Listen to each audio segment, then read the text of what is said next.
Boa tarde a todos os Bnei Noach. Vamos procurar esclarecer qual que é o assunto de profeta.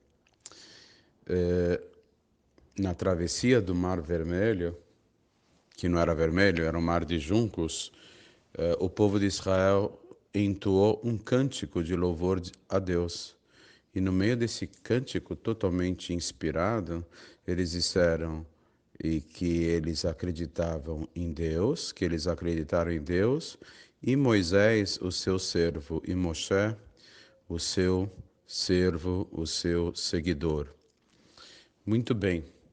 Em cada geração, Deus coloca um grande líder que possa inspirar toda a geração para uma conexão maior com Deus. Esse era o trabalho do profeta. O profeta não é simplesmente um adivinho que prevê o futuro, etc. Essa é uma das qualidades do profeta.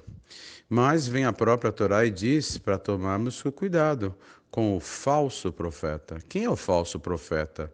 Ele é um picareta? Não. O falso profeta é alguém que sim consegue predizer o futuro, ainda consegue fazer alguns milagres. No entanto, ele tenta desviar o povo de Israel do pacto com Deus. Ou seja, a própria Torá nos adverte que existem pessoas com certos poderes e premonição que podem ver o futuro e que, no entanto, são mal intencionadas.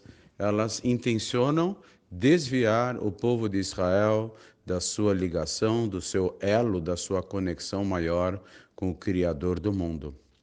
Profeta, então, não é só alguém que prevê o futuro. O profeta é um grande líder. Para ser um grande líder, tem que ser uma pessoa totalmente espiritualizada. Já dissemos as baseadas nos ditos do famoso cabalista Rabbi Yitzhak Luria, o famoso Arizal, uma obra chamada Sha'ar Ruach HaKodesh, o portal da inspiração divina. Lá é explicado o seguinte, que tudo que nós fazemos e operamos a nível de pensamento, fala e ação, como já explicamos aqui anteriormente, produzimos anjos.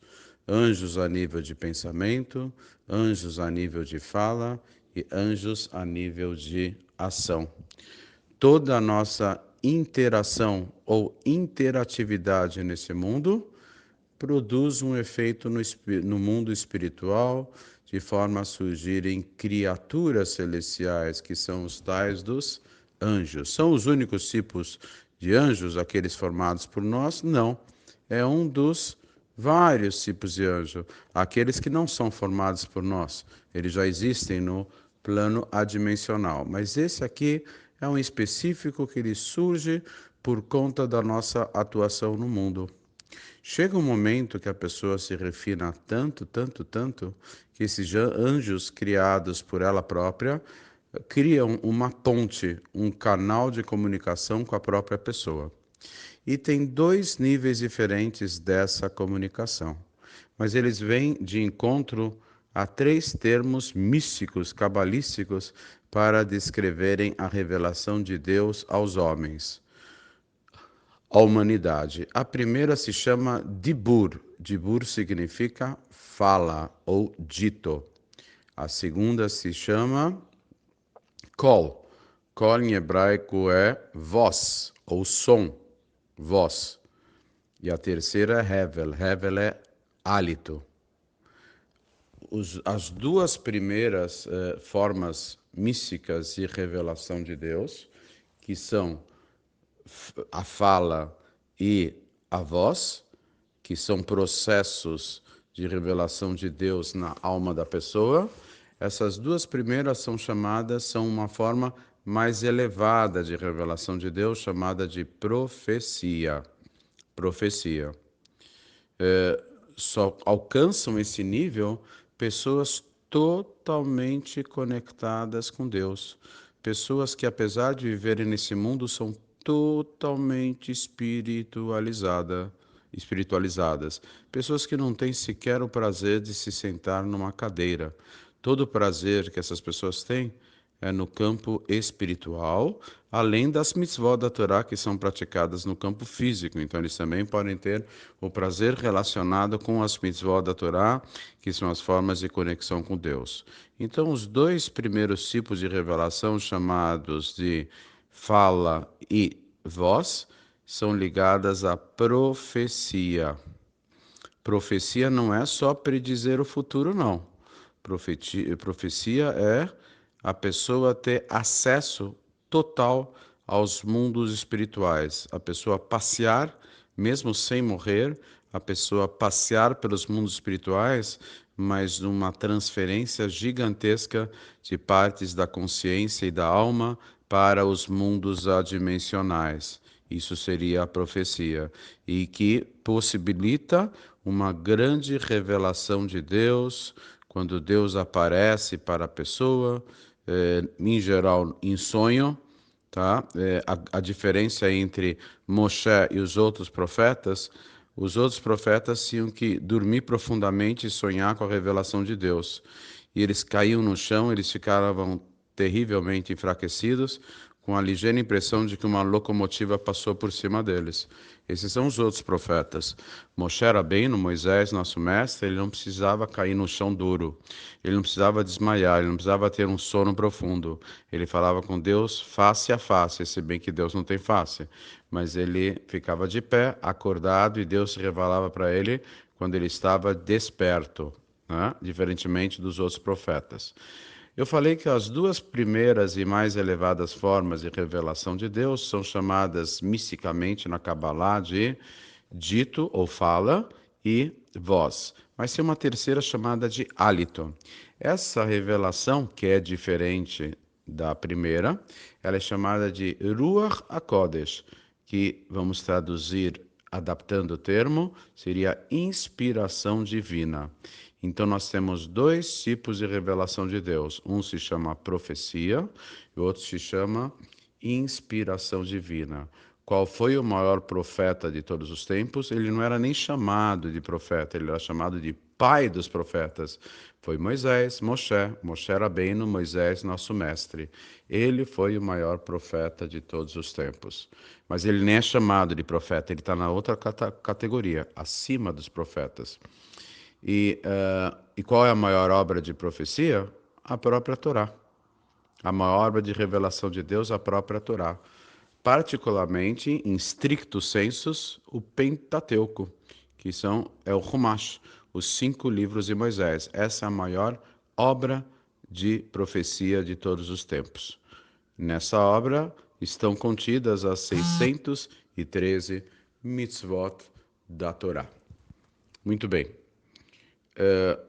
Eu falei que tem um outro tipo de revelação, aparentemente diferente e talvez um pouco mais fraca, mas ligado ao exílio, chamado de Ruach HaKodesh, inspiração divina.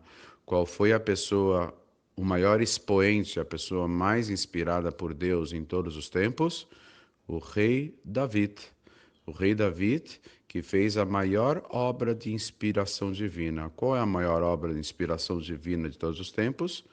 Os Salmos. Os Salmos. Havia um grande líder racídico, na época do primeiro Rebbe de Lubavitch, chamado Rabi Israel de Ruzhin, conhecido como Ruzhiner Rebbe. Quando ele abria o Teilim, os Salmos em hebraico, durante a semana, ele conseguia visualizar e vislumbrar de um extremo do universo até o outro, fisicamente, sem exagero. Eu não estou falando aqui numa metáfora, estou falando aqui no sentido literal, que ele batendo o olho no Teilim, diante dos gigantescos segredos que há no Teilim, ele acessava uma luz incrível do Teilim, dos Salmos, ele conseguia ver de um extremo do universo físico até o outro extremo. Isso nos dias da semana. No dia do Shabat, o Rebbe de Ruzhin, ele olhando para o Teilim, ele conseguia visualizar e vislumbrar o encadeamento dos infinitos mundos espirituais, somente olhando para o texto do Teilim, ou seja, ele contém muitos segredos, mas não é simplesmente um processo intelectual.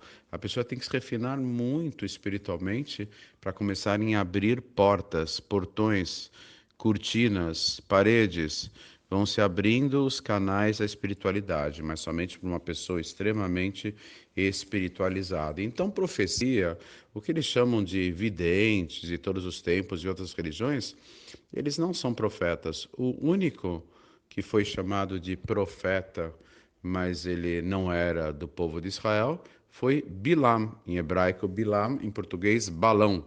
O Bilam, Balaão. Então, Bilam, ele foi, apesar de ser um grande bruxo, uma pessoa ruim, negativa, ele foi um grande profeta. Por quê? Porque Deus quis se revelar para ele, mesmo que ele era um picareta. Então, a revelação de Deus envolve ou profecia ou inspiração divina.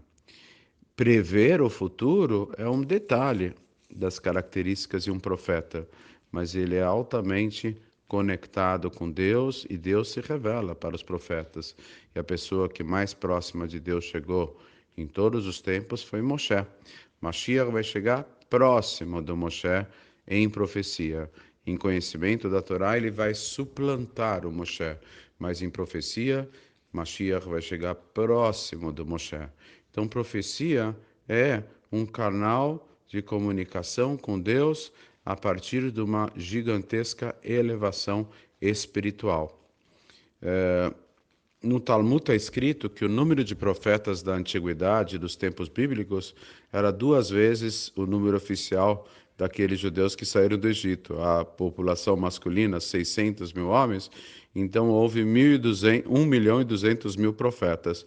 Só que eles profetizavam, eles tinham previsões para intervalos pequenos de tempo, aquilo que acontecia no dia seguinte, na semana seguinte, no mês seguinte, no máximo no ano seguinte.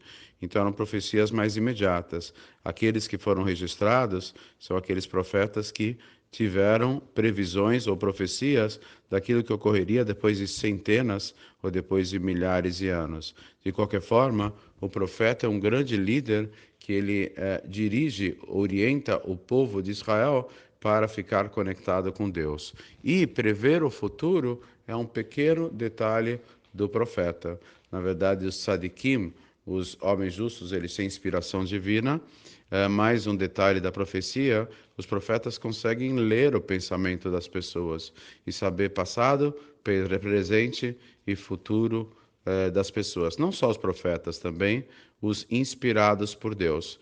Então, na verdade, profecia no judaísmo não é simplesmente predizer o futuro, não é brincadeira. Profecia é um canal gigantesco de comunicação com o Criador do mundo. Com o exílio, com a dispersão do povo de Israel e a destruição do templo, Deus se ocultou do mundo mais do que ele já estava oculto. No templo ocorriam diariamente 10 milagres. As pessoas podiam ver diariamente dentro do templo fenômenos extraordinários e sobrenaturais ocorrendo periodicamente, a cada dia. Mas com a destruição do templo, a própria Shekinah, a presença divina, se exilou juntamente com o povo de Israel. E faz parte do exílio o ocultamento de Deus. Mas antes de uma grande revelação, vem um grande ocultamento. Então, antes da revelação do Mashiach, vem um grande ocultamento. Mas mais um pouquinho, o Mashiach vai se revelar e ele vai ser, entre outras qualidades, ele vai ser um grande profeta, ele vai ter um canal de comunicação direta com Deus. Futuramente, depois da ressurreição dos mortos, do mundo vindouro, todos os seres humanos que estiverem aqui, no mundo físico e material, vai chegar um momento que Deus vai se revelar para todo e qualquer ser humano. E cada um de nós, indistintamente, poderá falar com Deus. Isso ocorrerá num futuro distante, dentro do mundo vindouro, o mundo que se revelará no plano físico após a ressurreição dos mortos, que deve ocorrer subsequentemente à revelação do Mashiach a qualquer momento, e a qualquer momento mesmo, se Deus quiser. Amém.